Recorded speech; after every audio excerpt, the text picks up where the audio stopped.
بسم اللہ الرحمن الرحیم۔ السلام علیکم رحمۃ اللہ وبرکاتہ۔ مانگ اللہ سے چینل سے میں آپ کی خدمت میں حاضر ہوں۔ ڈیئر ویورز، کیا حال و احوال ہے؟ امید ہے کہ آپ سب لوگ اللہ تعالیٰ کے فضل و کرم سے بالکل خیریت سے ہوں گے۔ آج میں آپ کے لیے سورہ ملک کے 2 وظائف لے کر حاضر ہوئی ہوں۔ تو جو شخص ان 2 وظائف کو پڑھے گا اس کی دنیا بھی بہترین ہو جائے گی اور آخرت بھی انشاءاللہ۔ تو سورۃ ملک جو ہے یہ نمبر 29 میں ہے اور یہ مکی صورت ہے اور اس کی 30 آیات ہیں اور اس کے 2 رکوع ہیں۔ تو پہلا وظیفہ میں آپ کو اس کا یہ بتانے لگی ہوں کہ آپ نے جو ہے جب بھی نیا چاند نظر آئے، یعنی کہ اسلامی مہینے کے حساب سے، جیسے کہ رجب، شعبان اور رمضان یہ اسلامی مہینے ہیں، جب بھی نیا مہینہ چاند نظر آئے نئے مہینے کا اسلامی حساب سے، تو اس کی پہلی تاریخ کو یا چاند کو، اگر چاند نظر آ رہا ہے تو چاند کو دیکھ کر پڑھ لیں، ورنہ یہ تو ہمیں پتہ ہی ہوتا ہے کہ آج چاند نظر آنا، آج اس مہینے کی پہلی تاریخ ہوگی تو سورۃ ملک کو ایک بار پڑھ لیں۔ جو بھی سورۃ ملک کو ایک بار پڑھ لے گا، پڑھ کے اللہ تعالیٰ سے دعا کرے گا تو انشاءاللہ اس کا پورا مہینہ بابرکت گزرے گا۔ یعنی کہ اگر اس کے پاس کم پیسے بھی ہوں گے تو اس کا سارا خرچہ اللہ تعالیٰ کے فضل و کرم سے بخوبی پورا ہوتا رہے گا اور اس کے کاموں میں برکت رہے گی، کوئی بیماری تکلیف وغیرہ نہیں آئے گی، سارا مہینہ پرسکون طریقے سے گزر جائے گا، کسی قسم کی پرابلمز نہیں آئیں گی انشاءاللہ۔ تو ایک تو اس کا یہ بہت بڑا فائدہ ہے جو کہ دنیاوی ہے۔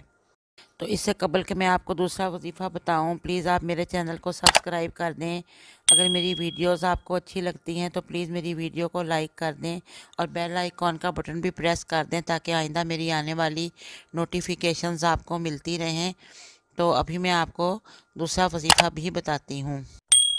حضرت ابن عباس رضی اللہ عنہ سے روایت ہے کہ نبی کریم صلی اللہ علیہ وسلم نے فرمایا، میں یقیناً اللہ کی کتاب میں ایک ایسی صورت پاتا ہوں جس میں 30 آیتیں ہیں، جو شخص سوتے وقت اسے پڑھتا ہے اس کے لیے اس کی برکت سے 30 نیکیاں لکھی جاتی ہیں اور اس سے 30 برائیاں مٹائی جاتی ہیں اور اس کے 30 درجے بلند کیے جاتے ہیں، اور اس کے پاس اللہ تعالیٰ ایک فرشتہ بھیجتا ہے جو اس پر اپنے بازو پھیلاتا ہے اس وقت سے اس کے بیدار ہونے تک، یعنی کہ صبح تک فرشتہ اپنے بازو پھیلائے رکھتا ہے اور اس کو ہر برائی سے بچاتا ہے۔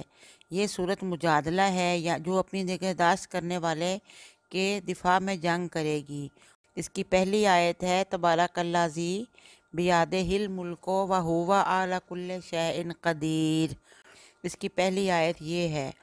تو اس کا دوسرا وظیفہ میں آپ کو بتانے لگی تھی۔ دوسرا وظیفہ اس کا یہ ہے کہ اگر کوئی شخص سوتے وقت ایک مرتبہ سورہ ملک کو پڑھ لے اور پڑھنے کو اپنا معمول بنا لے تو انشاءاللہ اس صورت کی برکت سے وہ قبر کے عذاب سے محفوظ رہے گا، کیونکہ ہمارے نبی کریم صلی اللہ علیہ وسلم نے یہ فرمایا ہے کہ جو شخص سوتے وقت ایک مرتبہ اس صورت کو پڑھ لے گا، یعنی کہ سورۃ ملک کو، تو وہ انشاءاللہ اس صورت کی برکت سے قبر کے عذاب سے محفوظ رہے گا، عالم سکرات میں ذرا بھر بھی اسے تکلیف نہ ہوگی، اور قیامت کے دن حضور اکرم صلی اللہ علیہ وسلم اس کی شفاعت کریں گے۔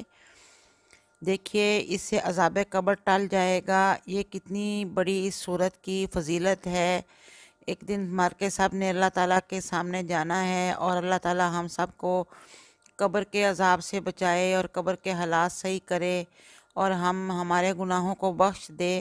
اور یہ صورت جو باقاعدگی سے سونے سے پہلے ہمیشہ کی نماز کے بعد پڑھ لیں تو بہت ہی اچھی بات ہے، یا سونے سے پہلے پڑھ لیں تو بھی اچھی بات ہے، اور اپنی عاقبت اچھی ہونے کی دعا کریں۔ جو شخص پوری زندگی یہ صورت پڑھتا رہا، سونے سے قبل اللہ تعالیٰ اس پہ رحم فرمائیں گے اور اس کو جان کنی کا عذاب بھی نہیں ہوگا اور اس کو عذاب قبر بھی نہیں ہوگا انشاءاللہ۔ یہ صورت وہاں اس کے اوپر پر پھیلا کر بیٹھ جائے گی اور اس کا دفاع کرے گی۔ ڈیئر ویورز، یہ دوسرا وظیفہ تھا سورۃ ملک کا۔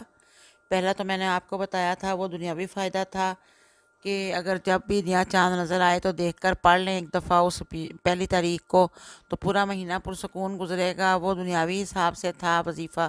اور یہ دوسرا وظیفہ اس کا یہ ہے سورۃ ملک کا کہ اس کو سب مسلمان خواتین اور مرد پڑھنا اپنا معمول بنا لیں سونے سے پہلے، بلکہ بچوں کو بھی یہ بتائیں بات، اور وہ بھی پڑھنے کو، جو بچے قرآن پاک پڑھ چکے ہیں یہ سورت پڑھیں روز سونے سے پہلے۔ انشاءاللہ اللہ تعالی ہم سب کے گناہوں کو معاف فرمائے۔ تو جیسے ہمارے پیارے نبی نے کہا ہے کہ اس شخص کو عذاب قبر نہیں ہوگا تو نہیں ہوگا، ہمیں اس صورت کو اپنے معمولات میں سونے سے قبل اپنے معمولات میں شامل کر لینا چاہیے۔ تو اب میں آپ سے اجازت چاہتی ہوں، واللہ علم۔ جو کچھ میں نے کہا، اللہ حافظ۔ میری ویڈیو دیکھنے کا بہت بہت شکریہ۔